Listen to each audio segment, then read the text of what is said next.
We spoke with the co-founder of Cohere, which has become Canada's AI darling. In its most recent funding round, it has been valued at around $5 billion. That includes investments from companies like NVIDIA. And in fact, Nick Frosst, who is the co-founder, is a good friend of Geoffrey Hinton's. I spoke with him about Hinton's predictions, but also about the growth that Cohere has been seeing right here in our backyard.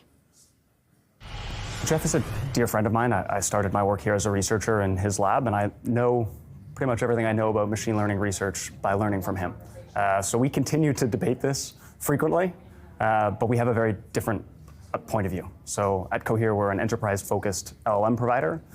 We don't think that this technology presents a doomsday scenario. We do think there's real-world risks to using this technology, and we take those very seriously. So we focus on secure deployments for data privacy, but the sci-fi future doomsday scenario, we don't think this technology will lead to. That's interesting. You guys are friends and you debate it. Does it get quite heated? Does he ever see your point of view? Do you see his? Yeah, we've been debating it for many years now. I think we have influenced each other a little bit, but we have stayed over the years pretty divergent on this viewpoint. Let's talk about what Cohere is building, and building right here in Canada, I might add. A unicorn in our own backyard, or I think we call you guys narwhals, if you've got over that $1 billion valuation. A competitor to OpenAI because you're foundational, but what's the difference? So we are a foundational model provider, but we are exclusively focused on solving business problems and building solutions for enterprise. So we're not interested in consumer applications. Instead, we're interested on focusing on business problems, and that has led us to build a lot of viable real-world things for a variety of customers, from the massive multinational companies like Oracle, building out HR applications or question answering machines with our technology, to very small startups, like legal startups building multilingual employment law question answering applications. I'm sure from your perspective, it feels like the revolution is already here. But I think for everyday people, they've been hearing about it. They might tinker on ChatGPT. But in our everyday lives, it's not as ubiquitous. And of course, maybe these companies need to figure out where they're at with it. But if you had to think, like, when does it become ubiquitous? When does it touch everybody's life? Yeah, absolutely. I think last year was really the year of the demo. Everybody was excited about it, and everybody was just kind of building something to get out there and say, hey, look what we've done with LLMs. This year, we're starting to see a lot more people go to production. Getting to production requires solving a lot of problems that have nothing to do with AI. Some of them are like, security issues or user experience issues or things like that, and those all take time. But this year, we're seeing a lot more people get into production. For instance, a large global luxury brand recently went to production with our models, building a consumer experience app. That was something that was demoed last year, but this year is going to production. Which brings me to my next question. Is it real? Obviously, we know the gains. No. Is it real in terms of the returns these companies are seeing? We know the investment is real and what you're building is real. Investor, if there's any nervousness, is there has to be a return on that investment. So from your perspective, the clients that are using your solutions, what are you tangibly delivering to them? So is it real? Yes. Absolutely. Large language models are useful, and they can be used for a variety of applications for solving real business problems. Absolutely. They can automate tasks, they can augment tasks, they can make people more productive, more efficient, they can answer questions based on grounded information. Absolutely, it's real. That being said, there was a lot of hype, and when we talked earlier about the existential risk stuff, some of that stuff, not real. Subsequently, there are some things that LLMs cannot do.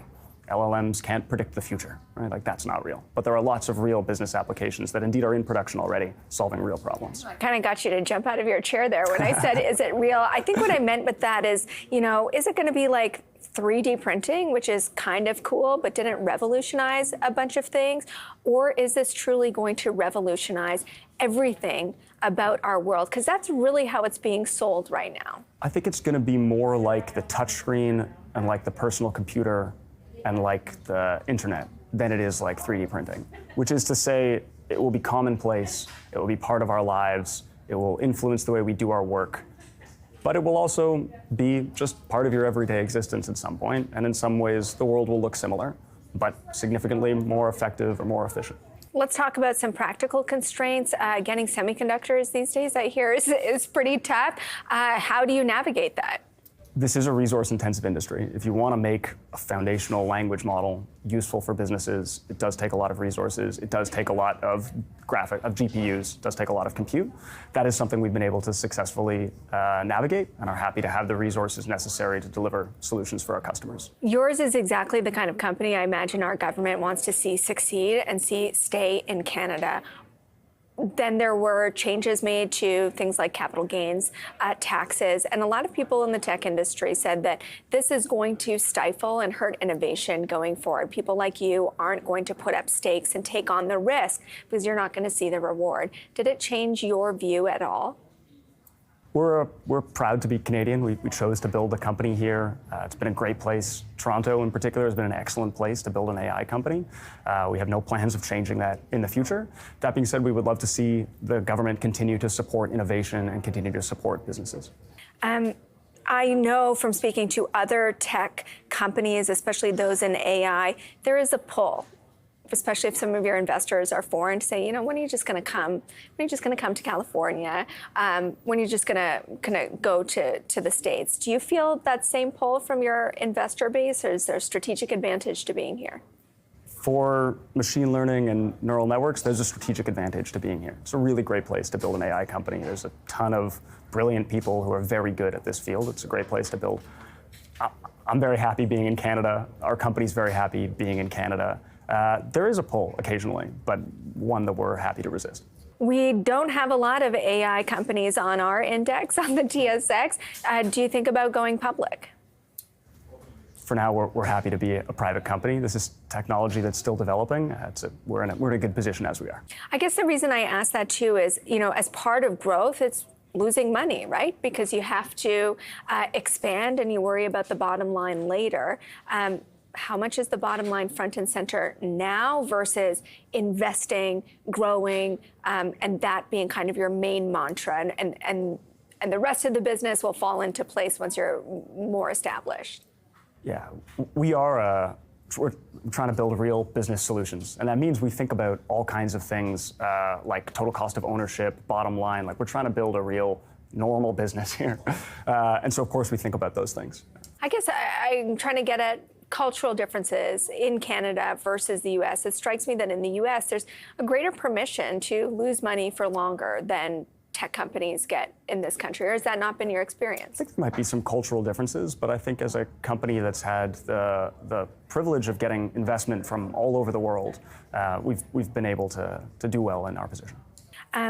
What is, obviously you've done a bit in terms of financing the business, financing that growth. What are the next hurdles for Cohere?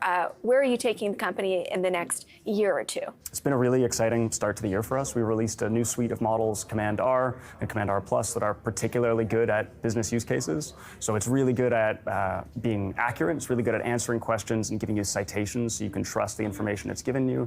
It's really good at speaking multiple languages. It's been an exciting start to the year, and I expect the rest of the year and into next year to continue with that excitement. We have a lot of exciting things coming.